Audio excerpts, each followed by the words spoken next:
Teenage Mutant Ninja Turtles 2, The Secret of the Ooze, is the fast-track sequel to the first live-action Ninja Turtles film, which of course turned out to be a huge hit, and of course they needed another one as soon as possible. This came out just about a year later.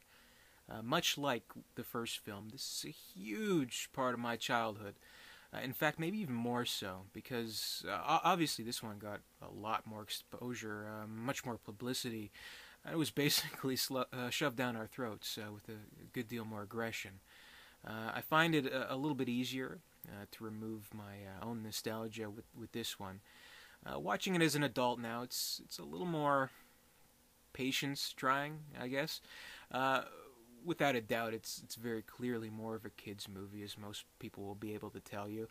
It's brighter, sillier, cartoonier, not quite as mature, which isn't to say it doesn't have its fun moments, but I think it lacks that something extra that was brought to the first movie, and what made it so memorable and much more rewarding to watch as an older viewer. So the plot of this one, it's pretty simple. As it turns out, Shredder survived his fall into the garbage truck. The Foot Clan is kind of demoralized, but still active, and still faithful in their leader now that he's returned. And he is obsessed with getting his revenge on these turtles who shamed and dishonored him. And that's pretty much the one note of this character. So he's not really all that interesting this time around. Not that he was the most heavily dimensioned and complex villain in the first movie or anything, but there was at least something a little more the first time around. Him as the father figure to the kids in their life of crime, trying to rebuild the legacy of the Foot, and leading a new generation in a newly adopted homeland, so it was at least something. Here he's reverted to the Saturday morning cartoon type of villain, whose sole purpose is to hinder the good guys, practically shaking his fist at the end of every scene, like, "I'll get you, turtles!" Like, that's pretty much it. So, the Foot, they uncover some interesting information about a scientific research lab, TGRI, whose failed experiments resulted in the ooze that created the Ninja Turtles 15 years ago. Well, there's still more of that ooze, so the Shredhead gets to the Foot, and he gets them to steal some of that ooze, and also kidnaps the head scientist, Dr. Perry, and forces him to create some mutants of his own, Toka and Razor, not to be confused with Bebop and Rocksteady of the cartoon. And generally, Shredder's hope is to use these creatures against the Turtles, and have them be their greatest foes ever, but they turn out to be really stupid, and have the intelligence of infants, and are hard to control, and hilarity ensues. That's the evil plot in a nutshell. Meanwhile, the Turtles, they're still riding high off their victory, their first bona fide victory from the first film. But since their sewer was infiltrated, they're on the lookout for a new place to live. For the time being, they're staying with April in her apartment, and they're maybe not the best roommates, but she owes them a solid, right? So it's totally temporary. The first thing you'll notice is that it is not the same actress as April in the first film. This time around, it's Paige Turco playing the spunky reporter, and I've heard a lot of people say they prefer Turco, but I don't know. I kind of like Judith Hoag a lot better. In the last review, I talked about how oddly convincing the chemistry was between her and the puppets. But this time around, I'm not really feeling it as much.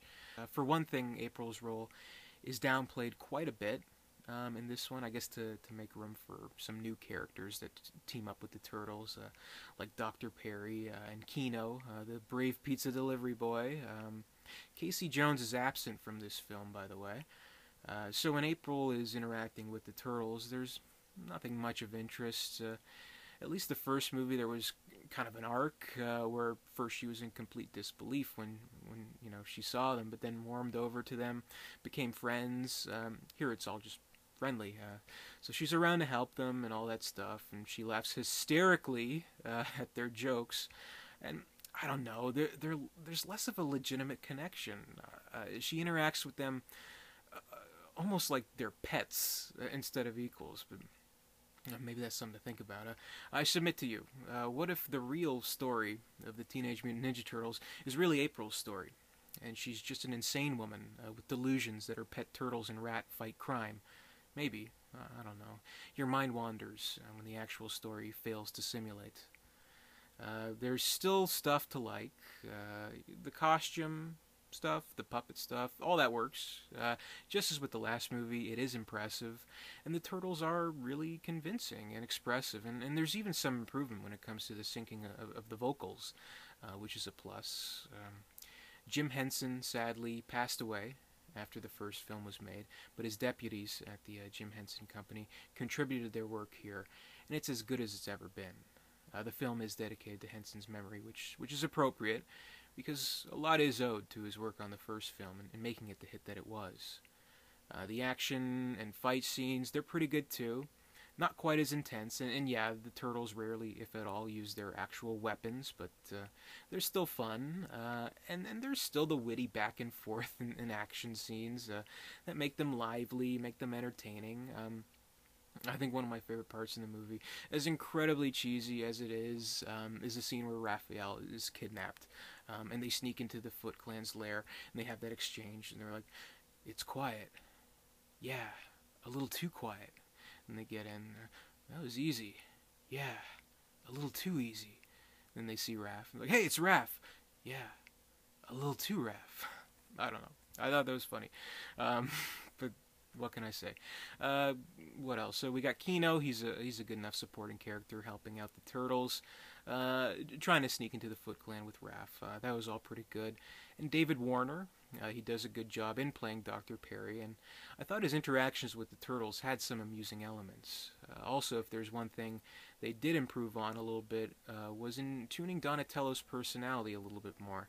In the first movie, it felt like he was just an extension of Michelangelo, and here they do try to make him into the smarter, nerdier turtle that he's so well known for being. He's not voiced by Corey Feldman in this time, but it's not a deal breaker.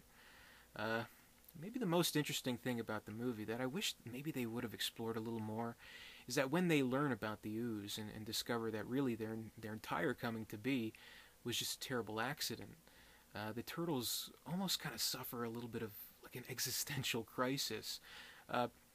It's not too heavy or anything, but they could have taken it a little bit further, I think.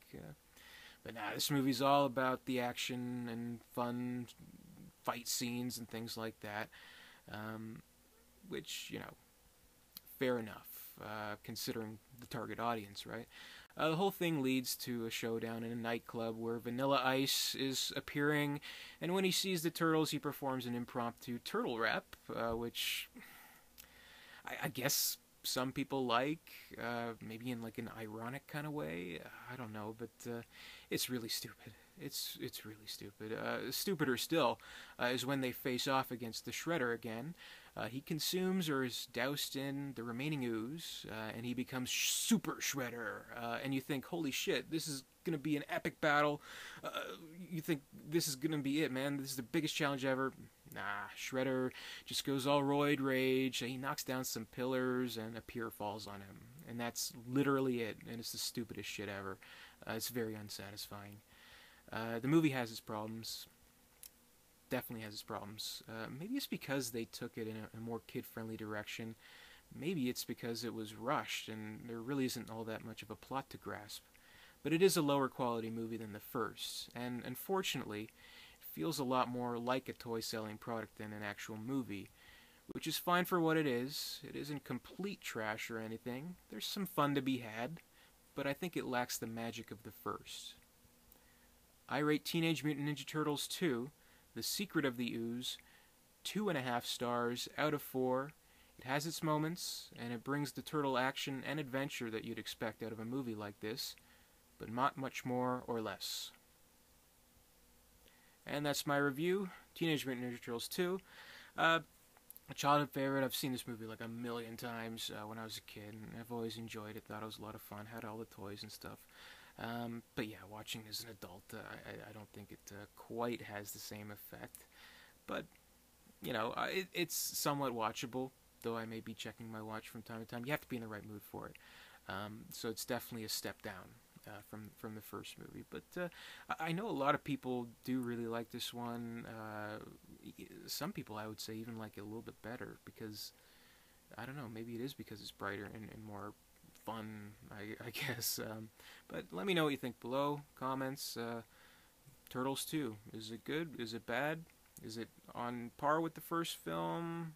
Or did kind of the lack of weapons and the kid-friendly atmosphere kind of spoil it a little bit? Let me know below. As always, comment, rate, subscribe, follow me on social media, all that good stuff. More reviews to come. We got the third one coming up, which, oh boy, that's going to be fun. So stay tuned for that. As always, thank you so much for watching. Stay tuned for more.